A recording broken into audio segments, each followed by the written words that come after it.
4G سے کریں.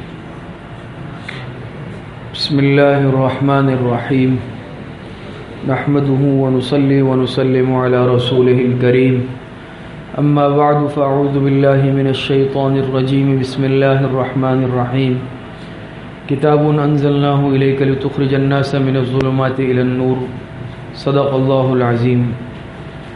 الحمدللہ اللہ رب العزت کا فضل و کرم اور احسان ہے کہ آج ہم ایک بڑی ہی مبارک نسبت سے یہاں جمع ہے، اور وہ نسبت ختم قرآن کریم کی نسبت ہے. پورا قرآن کریم کلام الہی تراویح میں مکمل کیا گیا ہے، جو ہمارے عزیز برخوردار معاذ عبدالشکور اور ان کے جو دوسرے ساتھی ہیں حافظ صاحب، انہوں نے تراویح میں قرآن کریم مکمل سنایا ہے. ہم ان کو مبارکباد بھی پیش کرتے ہیں اور دعا گو ہیں کہ اللہ پاک ان کو اور ہم سب کو پوری زندگی قرآن کریم سے تعلق جوڑے رکھنے کی توفیق نصیب فرمائے. یہ قرآن کریم وہ کتاب ہے، اس کی حفاظت کا وعدہ خود اللہ رب العزت نے فرمایا ہے. قرآن کریم میں ارشاد باری تعالی ہے، انا نحن نزلنا الذکر وانا لہ لحافظون.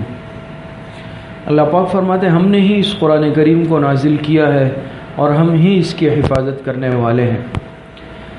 تو یہ خدائی وعدہ ہے کہ جس کا نتیجہ یہ ہے کہ آج تک بلکہ قیامت تک قرآن کریم کے ایک حرف بلکہ ایک نقطے میں بھی تبدیلی نہیں ہو سکے گی. باقی جتنی آسمانی کتابیں نازل ہوئی ہے، تورات، انجیل، زبور، کوئی اپنی اصلی حالت پر برقرار نہیں رہی بعد میں، اور ہر کتاب میں تحریف ہوئی، تبدیلی ہوئی ہے. آسمانی کتابوں میں واحد قرآن کریم وہ کتاب ہے کہ جس میں آج تک نہ کوئی تبدیلی کر سکا اور نہ تبدیلی کر سکے گا. اور اسی طریقے سے یہ خدائی وعدہ ہے حفاظت کا کہ جس کے نتیجے میں آج تک اس قرآن کریم کو کوئی دنیا سے مٹا نہیں سکا، ختم نہیں کر سکا. کوششیں بہت ہوئی، ہر زمانے میں ہوئی اس قرآن کریم کو ختم کرنے کی، اس کو مٹانے کی، لیکن چونکہ اللہ پاک اس کی حفاظت کا وعدہ فرما چکے ہیں. دنیا میں آپ حضرات دیکھتے ہیں اگر دنیا کا کوئی بادشاہ ہوتا ہے، حالانکہ وہ عارضی بادشاہ ہے، وہ اگر کسی ملک کو یقین دلائے کہ میں تمہارے ملک کی حفاظت کروں گا، تمہارے خطے کی، تمہارے علاقے کی حفاظت میرے ذمے ہے، تو دنیاوی اعتبار سے دنیا والے بڑے خوش ہو جاتے ہیں کہ بھئی فلاں ملک نے، فلاں بادشاہ نے، فلاں صدر نے ہماری حفاظت کا وعدہ کیا ہے. وہ اس پر مطمئن ہو جاتے ہیں، حالانکہ وہ خود مخلوق میں سے ہے.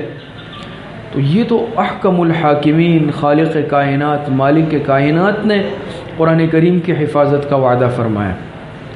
باقی تفصیل میں جانے کا وقت نہیں ہے کہ اس قرآن کریم کو مٹانے کی کیا کیا کوششیں کی گئی. تاتاری فتنہ آیا، بڑا عظیم الشان فتنہ، اس نے بھی قرآن کریم کو مٹانے کی، ختم کرنے کی کوششیں کی. قرآن کریم کے نسخے جلائے، دریا میں بہا دیے، قرآن کریم کی تلاوت پر، پڑھنے پر، رکھنے تک پر پابندی. یہ جو ماوراء النہر کے علاقے ہیں، اس کی تاریخ آپ حضرات کو معلوم ہے کہ اس پر ایسا خونی دور گزرا ہے ان علاقوں پر کہ اس میں قرآن کریم کے رکھنے تک پر پابندی تھی. لیکن ایسے حالات میں بھی اسی علاقے میں، ان علاقوں میں قرآن کریم کے اللہ پاک نے حفاظت فرمائی.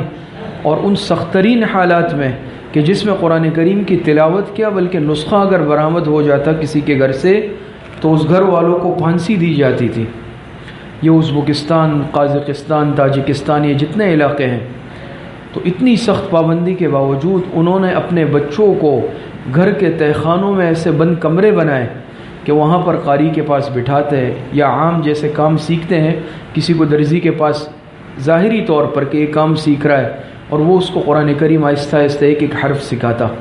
تو ہمارے شیخ حضرت مولانا پیر ذوالفقار نقشبندی صاحب دامت برکاتہم لکھتے ہیں کہ ہماری خود ملاقاتیں ہوئی ایسے لوگوں سے، فرماتے ہیں کہ جن کے بڑوں نے یا جنہوں نے خود ایسے سنگین حالات میں قرآن کریم حفظ کیا.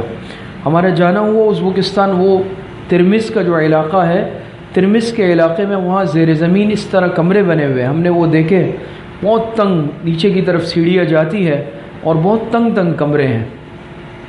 تو یہ وہ حضرت تو اس وقت یہ کہتے ہیں کہ یہ جو ہے چلگاہ ہے، لیکن ہمیں مستند ذرائع سے معلوم ہوا کہ یہ وہ درسگاہیں ہیں جس میں ان خونی حالات میں اور سنگین حالات میں ان علاقے والوں نے اپنے بچوں کو قرآن کریم یاد کروایا تھا۔ تو ایسے حالات میں بھی انہوں نے قرآن کریم حفظ کیا۔ تو سینے میں چھوٹا بچہ قرآن محفوظ کر لیتا ہے، سینے سے کوئی انسان نہیں نکال سکتا قرآن کو۔ تو بڑی سخت پابندیاں لگی، لیکن یہ قرآن کریم کا اعجاز ہے، اور اللہ پاک کا وعدہ ہے کہ اس قرآن کریم کو ان بچوں کے سینوں سے کوئی نہیں مٹا سکا آج تک۔ ہمارے اکابرین میں حجت الاسلام حضرت مولانا محمد قاسم نانوتوی رحمۃ اللہ علیہ، جو حجت الاسلام حجت اللہ فی الارض بانی دارالعلوم دیوبند، حافظ نہیں تھے آپ، ایک مرتبہ حج کے سفر میں تھے، تو بحری جہاز کا سفر ہوتا تھا اور کئی مہینے لگ جاتے تھے، ہوائی جہازوں کا سفر نہیں تھا عام، تو بحری جہاز میں مہینے 2 3 4 مہینے ہندوستان سے لگ جاتے جدہ تک پہنچنے میں۔ فرماتے ہیں راستے میں رمضان کا مہینہ آیا، ان کے ساتھ اور بھی علماء تھے، کوئی حافظ نہیں تھا، تو حضرت مولانا محمد قاسم نانوتوی فرماتے ہیں کہ مجھے بڑی حیا آئی کہ ہم علماء ہیں، رمضان کا مہینہ ہے اور ہم مختصر تراویح پڑھیں گے صورتوں پہ۔ تو حضرت فرماتے ہیں کہ میں نے قرآن کریم یاد کرنا شروع کیا، صبح یاد کرنے بیٹھا اور مغرب تک ایک پارہ یاد کر لیا، اور رات کو تراویح میں وہ پارہ سنایا، اگلے دن دوسرا پارہ یاد کیا، وہ تراویح میں سنایا۔ رمضان کا پورا مہینہ گزرا اور حضرت نے حفظ بھی مکمل کیا، تراویح بھی پڑھائی، 1 مہینے میں حفظ مکمل کیا۔ یہ قرآن کریم کا اعجاز ہے۔ بلکہ ماضی قریب میں حضرت رئیس المحدثین حضرت مولانا شیخ سلیم اللہ خان صاحب رحمۃ اللہ علیہ، آپ سب حضرات ان کے نام اور کام سے اور مقام سے واقف ہے، حضرت نے لکھا ہے خود اپنی آپ بیتی میں کہ 1 مہینے میں حضرت نے حفظ کیا، 3 مہینے کے قلیل عرصے میں حضرت شیخ الحدیث مولانا سلیم اللہ خان صاحب رحمۃ اللہ علیہ نے حفظ کیا۔ امام محمد رحمۃ اللہ علیہ کے متعلق آتا ہے کہ امام ابو حنیفہ رحمۃ اللہ علیہ کی شاگردی اختیار کرنے کے لیے ان کے والد ان کو لائے۔ یہ ایک نوابزادے تھے، بڑے مالدار گھرانے سے تعلق رکھتے تھے، ان کے والد ان کو لائے امام ابو حنیفہ رحمۃ اللہ علیہ کی درسگاہ میں کہ آپ میرے بچے کو داخل کر دیں۔ حضرت امام ابو حنیفہ رحمۃ اللہ علیہ کی شرط تھی کہ بچہ حافظ قرآن ہو۔ امام محمد رحمۃ اللہ علیہ حافظ نہیں تھے، تو امام صاحب نے فرمایا کہ بھئی میرے ہاں درسگاہ میں داخلے کی شرط یہ ہے کہ بچہ حافظ قرآن ہو۔ واپس چلے گئے۔ 1 ہفتے بعد امام محمد رحمۃ اللہ علیہ واپس آئے اور عرض کیا کہ حضرت میں نے قرآن کریم حفظ مکمل کر لیا ہے 1 ہفتے کے قلیل وقت میں۔ تو عرض کرنے کا مقصد یہ ہے پہلی بات کہ یہ قرآن کریم ایسی معجز کتاب ہے کہ اس میں اللہ پاک نے ایسی ایک جاذبیت رکھی، ایسا اعجاز رکھا کہ اس کا یاد کرنا آسان، اس کا محفوظ رکھنا آسان، اس کی تلاوت میں اللہ پاک نے ایک نورانیت اور ایک برکت رکھی، اور کسی کتاب کے حافظ آپ کو نہیں ملیں گے۔ دوسری بات یہ عرض کرنی ہے کہ یہ رمضان خاص قرآن کے نزول کا مہینہ ہے، تو اس میں قرآن کریم سے تعلق کو مضبوط جوڑے رکھے۔ آپ حضرات نے ماشاءاللہ پورا قرآن تراویح میں سنا اور ختم قرآن بھی ہوا، لیکن یہ آپ حضرات جانتے ہیں کہ ختم قرآن مستقل سنت اور تراویح مستقل الگ سنت ہے۔ ختم قرآن کے بعد یہ تو نہیں ہے کہ اب تراویح نہیں پڑھنی یا چھٹی ہو گئی، اتنا ہے کہ ابھی آپ حضرات کو یہ اختیار ہے کہ آپ تراویح خود سے پڑھ لیں، مختصر پڑھ لیں، کہیں اور جا کے پڑھ لیں، کہیں بھی پڑھ لیں، کیونکہ قرآن کریم آپ حضرات کا مکمل ہو چکا ہے۔ تو تراویح آخر تک پڑھنی ہے، اور آخری گزارش یہ ہے جیسا میں نے عرض کیا کہ رمضان المبارک میں قرآن کریم سے تعلق کو مضبوط رکھنا ہے، کثرت کے ساتھ تلاوت کرنی۔ یہ قرآن کے نزول کا مہینہ ہے، قرآن کے نزول کا۔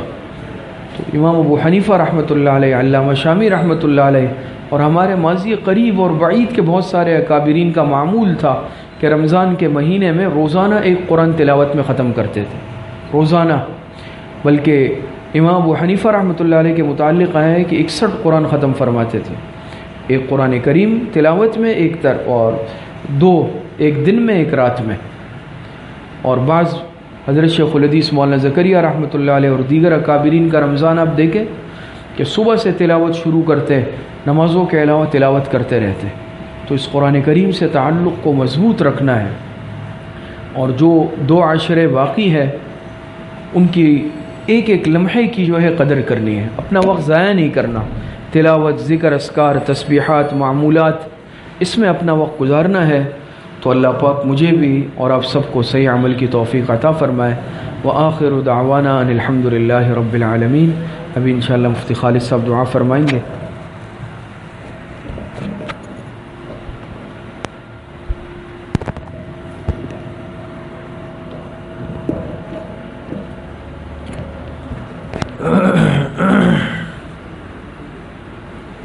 الحمد للہ رب العالمین والصلاة والسلام علی سید الانبیاء والمرسلین سیدنا وسندنا وحبیبنا وشفیعنا وقرۃ اعیننا محمد وآلہ واصحابہ وازواجہ وذریتہ اجمعین۔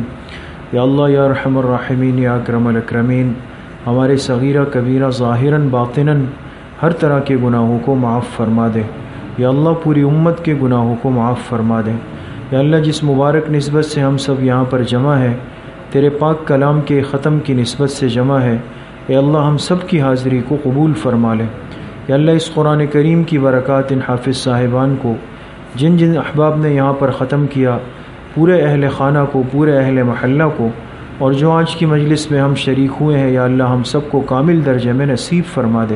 یا اللہ قرآن کریم سے جوڑ، قرآن سے تعلق، قرآن سے محبت، قرآن کو اپنی زندگی کا معمول بہا بنانا، یا اللہ موت تک ہمیں نصیب فرما دے۔ یا اللہ قرآن کریم کی شفاعت نصیب فرما دے۔ یا اللہ اس کو اپنے دل میں، اپنے گھر میں، اپنی زندگی میں یا اللہ جگہ دینے کی توفیق نصیب فرما دے۔ یا اللہ اس ماہ مبارک کا دوسرا عشرہ جو مغفرت کا ہے گزر رہا ہے، یا اللہ اپنی شان کریمی سے ہم سب کی مغفرت کے فیصلے فرما دے۔ یا اللہ جتنے راتیں، جتنے دن باقی ہے، ایک ایک لمحے، ایک ایک ساعت کی بھرپور قدردانی کی توفیق ہم سب کو نصیب فرما دے۔ یا اللہ جتنے بیمار گھروں میں ہیں، اسپتالوں میں ہیں، اس مجلس میں ہے، یا اللہ ہم سب کو شفائے کلی نصیب فرما دے۔ جتنے پریشان حال ہے سب کی پریشانیوں کو ختم فرما دے۔ یا اللہ جو وبائی مرض پھیل رہا ہے، یا اللہ اس وبا سے پوری امت مسلمہ کی، بالخصوص یا اللہ اہل پاکستان کی ایک ایک بچے، بوڑھے، مرد، عورت، جوان، یا اللہ سب کی حفاظت فرما دے۔ یا اللہ حرمین الشریفین کی حفاظت فرما دے۔ پوری دنیا کے ایک ایک مسلمان کو یا اللہ ہر دجالی فتنے سے محفوظ فرما دے۔ جتنے مرحومین مرحومات دنیا سے چلے گئے سب کی کامل مغفرت فرما دے۔ آخرت کی پوری تیاری کی توفیق یا اللہ ہم سب کو نصیب فرما دے۔ کلمے والی زندگی اور کلمے والی موت ہم سب کو نصیب فرما دے۔ ہم سب کا خاتمہ بالایمان و بالخیر نصیب فرما دے۔ ہماری دعاؤں کو اپنے فضل و کرم سے، فضل و رحمت سے اپنی بارگاہ میں قبول و منظور فرما دے۔ وصلی اللہ وسلم علی نبینا محمد وآلہ وصحبہ اجمعین برحمتک۔